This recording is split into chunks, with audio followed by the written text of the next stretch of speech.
السلام عليكم، ازيكم يا جماعه؟ عاملين ايه؟ يا رب تكونوا بخير كده بامارات. اعملوا لايك سبسكرايب وشير وكومنتات عشان مش عايزين نطول في البدايه. يلا ننجز، اعمل الحاجات دي عشان ننجز بس وربنا يكرمنا. يا ساتر يا ساتر، صباح الجمال والكريستال يا عمي. فيديو النهارده يا جماعه فيديو منشنات. كان نفسي اعمل حاجه تانية بس هو منشنات، واحتمال اقعد فتره ما انزلش فيديوهات، وهقول لكم السبب يعني في اخر الفيديو. تمام. لو انت على اليوتيوب يا ريت لايك سبسكرايب وشير وكومنتات وحلوه كتير كده. لو انت على الفيسبوك احنا بقينا ننزل على الفيسبوك خلاص، فلو انت على الفيسبوك يا ريت برضه اعمل الحاجات الحلوه دي عشان ربنا يكرمنا برضه. واعمل شير مع صحابك على الفيسبوك، شارك كده ومنشن صحابك، وعلى اليوتيوب برضه لو تعرف تمنشن صحابك وتشارك كده. عايزين ننتشر يا جدعان بقى، ما تبطلوا قله ادب بقى. فيديو النهارده يا جماعه فيديو المنشنات. انتوا منشنتوا لي على حبه حاجات كده على التيك توك. بشكر كل راجل جدع وبنت محترمه واهلهم عرفوا يربوهم ومنشنوا لي، وانا عليا بقى اعمل رياكت. وهبقول لكم ليه احتمال اقعد فتره ما انزلش، يعني ممكن 10 ايام كده. هتفهموا ليه في اخر الفيديو. عشان جيت لي ايمان جبريل اللي الدنيا مقلوبه عليها. دي الست اللي هي ايوه انا عايزه الملعلع بتحب الفواتح. هي دي بتحب الفواتح دي. مع اسمها ايه، انا اسف والله. مساجده دي تقريبا حد قال لي ان هي اخت حمو بيكا، مش عارف الكلام ده حقيقي ولا لا، بس هي من السيده وحمو من اسكندريه، فاكيد لا يعني مش عارف. يقولوا لي ايمان جبريل مشهوره روحي لها، هي اللي هتغيرك ومش هتخليكم مساجده. هو ليه التصوير في كل فيديوهاتها بتبقى بجد الكاميرا قريبه من وشها؟ انا ما اعرفش مين بيصورها. انا عايز اعرف اللي بيصور الست دي واللي بيصور الشاذلي، الراجل اللي تحس الشاذلي بيجري منه ده. يلا يا ايمان يا جبريل وريني بقى. انا عايزه ابص لنفسي في المرايه ما اقولش مساجده، اقول ده حد تاني. مين ايمان جبريل؟ انا اترميت كده وسطكم مره واحده، اتمنشن لي على الفيديو، انا اتحطيت ما اعرفش ايه اللي بيحصل. هم قالوا لي اللي انت بتخلي الناس هاي كلاس. اوعى هنبقى هاي كلاس. طب ازاي هتديكي درس طيب ولا مش عارف يعني؟ خليني بقى هاي كلاس يلا عشان الناس بتقولي غيري، اجيلي هسمع كلامهم عشان ما ينتقدونيش. غيري. انا بنتكدك دلوقتي، انا بنتكدك ام ساجده. انا بحبك عشان ما تجيبيش رجاله السيده ولوشه. انا عرفت انت عامله تعاقد مع لوشه دلوقتي وبحبك يا لوشه. لا اوعى تعرفوا عنوان بيتي ارجوكوا، يعني انا بحبكم. قولي بقى يا امان يا جبريل.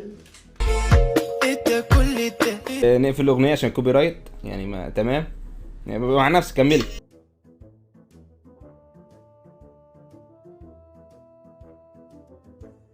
طب انا ما بحبش اشوف حد بيتمكيش بجد، الفيديوهات دي بتستفزني، فانا هجرب الفيديو نشوف ايه اللي هيدور يعني. الله اكبر عليكي، جميل جميل جميل خالص.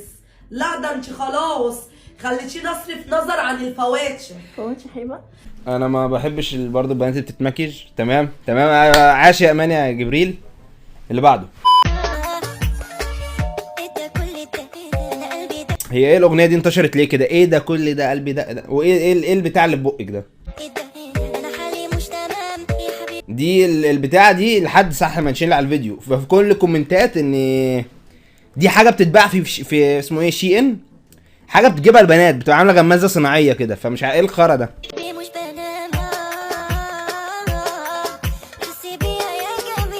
تمام فانا مش عارف ليك منشن على الفيديو ده انا كنت بحسبه والله حاله مرضيه او في حاجه مشكله او في حاجه في الفك او التقويم مثلا، فدي ماسكه المنطقه دي، فطلعت عادي زي حاجه بتجملها. فانا زي البيرسنج والحاجات الحاجات الوحشه دي،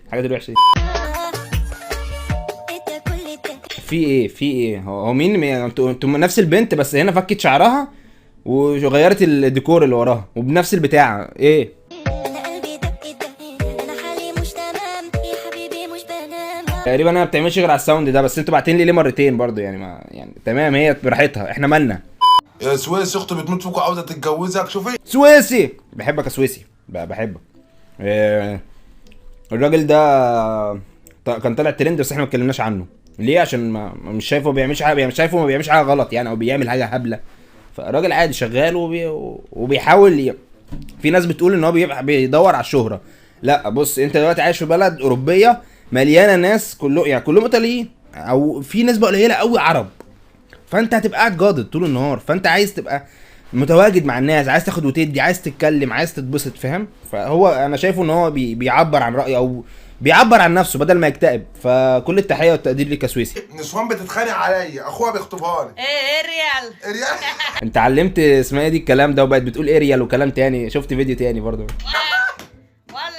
ولا اقول لك اخت عاوزه اشوفك جوزك والله حافظه عليا احسن اليومين دول العين عليا من الاخر. ربنا يستر عليك يا سويسي انت ومراتك يعني. بحب والله الراجل ده. تعالوا اقول لكم على خروجه جديده ما اعتقدش ان انتوا جربتوها قبل كده علشان انت فين بس الاول؟ دي مصر دي؟ التاكسي الجوي. ايه التاكسي ايه ده تعالي قولي لي على الخروجه الجديده دي. انا عامه ما بخرجش، مش من الناس اللي بتخرج كتير يعني. انا زهقت من الخروجات التقليديه، قررت النهارده اعمل حاجه مجنونه وجديده جدا، هنعمل ايه طيب يعني ايه هنعمل ايه بجد متشوق. وهي اني اروح اركب طياره هتلف 14 معلم من معالم القاهره. وبجد ثانيه واحده انا اقدر اروح اماكن واخرج خروجات جامده جدا، بس هي مساله فلوس، هي مساله فلوس بجد. فانا هروح اجر طياره، فتخيل انت لو خدت اوبر لففك القاهره كلها، هي الراجل هيمسكك يعني هيقول لك هات 1000 هات فلوس هات فلوس. فتخيل انت خدت طياره بقى لفيت بقى القاهره كلها، الطياره هيرميك من فوق لو دفعتش. كنت متحمسه قوي اجرب التجربه دي عشان هي بالنسبه لي تجربه جديده اول مره اجربها في حياتي. وابتدينا رحلتنا، واول معلم من المعالم اللي شفتها القلعه. طب انت عارفه بكام؟ طب بكام؟ قولي بكام بقى التجربه الطرش اللي انت جربتيها دي؟ كانت القلعه، وبجد كنت منبهره بالمنظر. وتاني معلم زرناه فوق كانت الاهرامات. الاهرامات بحب اقول الاهرامات. انا عمري ما رحت الاهرامات يعني، على طول بشوف الاهرامات، قريب من الهرم جدا يعني، بس بشوف الهرم كتير قوي وعمري ما دخلت يعني ورحت، مش عارف ليه وما بفكرش، مش عارف برضه يعني. بفكر نبقى نروح في يوم من الايام. لو عايزين اروح الهرم هصور لكم فلوج في الهرم، بس الفيديو يوصل 200,000 لايك بس خلاص هبقى نروح الهرم. مش قادره اقول لكم بجد المنظر كان عامل ازاي، وعشان كمان انت بتطير على بعد مش كبير قوي، فشايف كل المعالم ان ديتيلز. طب هتقولي بكام ولا لا؟ ما احنا عارفين مصر من فوق. انا اصلا مفاجاه لو ما تعرفيش، انا مصري ودايس في معظم يعني الجيزه مثلا، دي جيزه والقاهره، فانا دايس فيها شويه، فعارف المعالم دي. فهتقولي بكام ولا لا؟ بجد منظر النيل بقى كان رهيب، وشكل المعالم السياحيه كلها كان حلو قوي. وكمان شفنا برج القاهره اللي كان شكله بجد تحفه مع النيل. كنتش مصدقه ان انا بشوف كل ده من الطياره. ما هتقولش بكام، هي مش هتقول بكام. فتمام يعني، لو عايزين تروحوا تسافروا تلفوا القاهره بروحوا التاكسي الجوي عادي جدا يعني. يا سويسي انا قلت ثانيه، سويسي ايه؟ اخويا الافريقي تعالى بالحضن، تعالى بقى، بحبك افريقي. اخويا المطرشم اللي ماشي بدعاء امه. حرش الحيطه دلوقتي وافضي كله انا كمان يوم واخليك باذن الله تمحر لي. ده فيديو عشوائي فاهم، الافريقي بيكلم حد صوره غفله. انت جلجل يا ابو جلاجل، ده ب90 مش ب100. يا افريقي انا بحبك، بص لي ما تعملنيش كده يا افريقي، بص لي يا صاحبي وانت بتكلمني. وانا اللي مصيادك يا معفن يا قرع. ماشي سيبك من المعفن الاقرع اللي انت بتتكلم عنه، انا ما اعرفوش عامه، ده حواراتك انت حلها مع الرجاله اللي انت مقسم معاهم. بس بص لي يا اخويا انا بحبك. عارفين لما التلاجة تكون فاضية والاختيارات قدامك قليلة التلاجة فاضيه جدا، ده ايه ده؟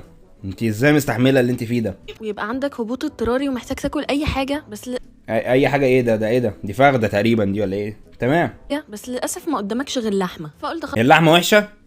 هاتيها لو وحشه خلاص اعملها وزي ما تيجي ملاجي. رحت مقطعاها ورميها في طاسة فيها شوية نار، طبعا ده بعد ما الزيت جاله حمى. انت اللي بتتعبي لي دماغي، انت دي اللي بتجيب لها مشكله في لساننا كل شويه. هترميها في طاسه فيها شويه نار. تقدري تعمليها يا بتلو يا بضاني. يا بتلو يا بضاني اللحمه بتتعمل، هي اللي قالت يعني اللحمه بتتعمل يا بتلو يا بضاني.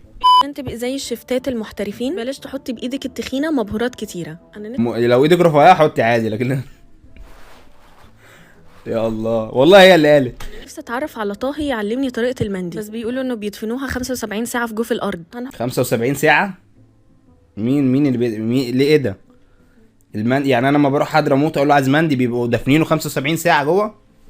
حط بقى الخضار عشان يتسلوح، بعد كده هنصوصها. ممكن جزر عشان يقوي النظر او بطاطا عشان يزيد الانبساط. هتسيبي الكلام ده كله ما تهريش يعني، قولي على الاكل واحنا هنسمع، لكن ما تهزريش بقى. يتحمر على ايدك الشميز وتروحي حاطه اراوند 60 متر نودلز بس، وكده بقى عندنا اكله سريعه موفره وهتنفع معاك قوي لو تلاجتك فاضيه. التلاجه فاضيه ازاي؟ احنا اللي احنا عملناه ده يكلفنا مثلا فوق ال 400 جنيه بجد ومش بهزر يعني. روح احسب التكاليف بتاعت الحاجات دي كلها، لحمه وخضار واندومي وحاجات دي كلها، وقول لي هتلاقيها داخله في 400 جنيه. ال8 ايام اللي في الاسبوع انا باكل الاكله دي، مش بستبدلها باي اكله تانية. هو ايه يعني؟ سيبك بقى من ال8 ايام اللي في الاسبوع وتستبدليها والهبل ده، هو ليه دي بتمنشن عليها كتير؟ ماشي نشوف. تعالوا احكي لكم القصه. كنت نايمه الصبح ساعه صلاه العشاء كده، وفجاه صحيت لقيت نفسي نايمه انا مش هعلق على الصبح الساعه صلاه العشاء دي، عادي احنا كلنا بننام ساعه صلاه العشاء. بجد مت على نفسي من الضحك. فرجعت عملت نفسي نايمه وصحيت بقى متفجوئه، وكل ده كان بسبب ان انا سمعت حد بيفتح تلاجتي الخاصه. انا عايز اسال سؤال بجد، يعني انا دلوقتي معروف نوعا ما عشان انا يعني الناس بتحب ان انا بتريق على الفيديوهات اهو صريحه، او الناس بتحب يا عم اي حاجه، اي القلش بتاعي على الفيديوهات ايا كان. شوف ده بتحبني ليه وحبني يا عم، ما بتحبنيش خلاص تتفرج اطلع بره، ما تتفرجش عليا يا عم، ما تحبنيش خلاص ما علينا، اتفرج عليا عادي لو ما تحبنيش، يعني ده حاجه هتفيدني. لو هي اتشهرت عشان بتقول كلام غلط، ولا عشان بتعمل وصفات، ولا عشان بتعمل ايه؟ انا هموت واعرف. في ناس كتير بجد اتشهرت على السوشيال ميديا، عايز اعرف هم اتشهروا ليه، يعني في سبب معين انت تبقى مشهور عشانه. انت ايا كان بقى سبب حلو سبب وحش، انت مشهور عشان السبب ده. انا مشهور عشان انا في ناس بتوقفني بتقول انت بتتريق على الناس، فده انا شايف انها حاجه وحشه بجد يعني. وكذا مره كنت هبطل رياكت، بس الناس اللي انا بعمل معاهم رياكت لما سالت حد قبل كده يعني عملت رياكت وقابلني وقلت له انت زعلان مني وبتاع، قال لي لا بالعكس دمك خفيف واتبسط. فلو حد فعلا بيتضايق مني بحس ان انا متضايق قوي من نفسي، فبالعكس يعني. لا انا عايز بقى اعرف دي احنا خرجنا بره الموضوع خالص، دي اتشهرت ليه؟ يعني انا ده اتشهرت عشان لسانها المعوج ولا ايه؟ رحت عملت تشيك اب على جندفلياتي وفتحت الميني مخزن بتاعي، لقيت كل حاجه في السليم. وهنا عشان جت لي الفكره حالا ان انا اعمل مكرونه شويه. المهم خدت مراكونتي انا بطلع من فيديوهاتك انت وبالو الصعيدي لساني بايظ شويه من اوراق السوشي التنوري. قطعوا فواكه كتير، اي فواكه انتوا بتحبوها. انا عندي هنا كرومبه بيضه خضراء وزيتي، وشويه في كرومب ابيض وفي كرومب اخضر وفي كرومب زيتي، فاهم؟ في ازرق، عشان يعني عايزين نعمل ماتشنج يعني. لا مش هيظبط خلاص. حله في الزيت، راح حطيت بقى شويه كل الحاجات الاكل المتقطع. هتقلبوا الكلام ده على نار هاديه عاليه، وعلى جنب هتلهلبوا شويه صلصه. وده هو مين بيقلي كرومب؟ ايه الخرا انت اي حاجه بتقليها؟ انا سمعت ان هو بيوازن حموضه الصلصه ولا الكائنات الخلويه الطفيليه اللي جواها. هو احنا متخلفين بنتفرج؟ طب ولا انت بتشرحي لنا هبل ولا في ايه؟ المهم صدقوني ما اعرفش انا بقول ايه، بس يعني اسكتي يعني اسكتي.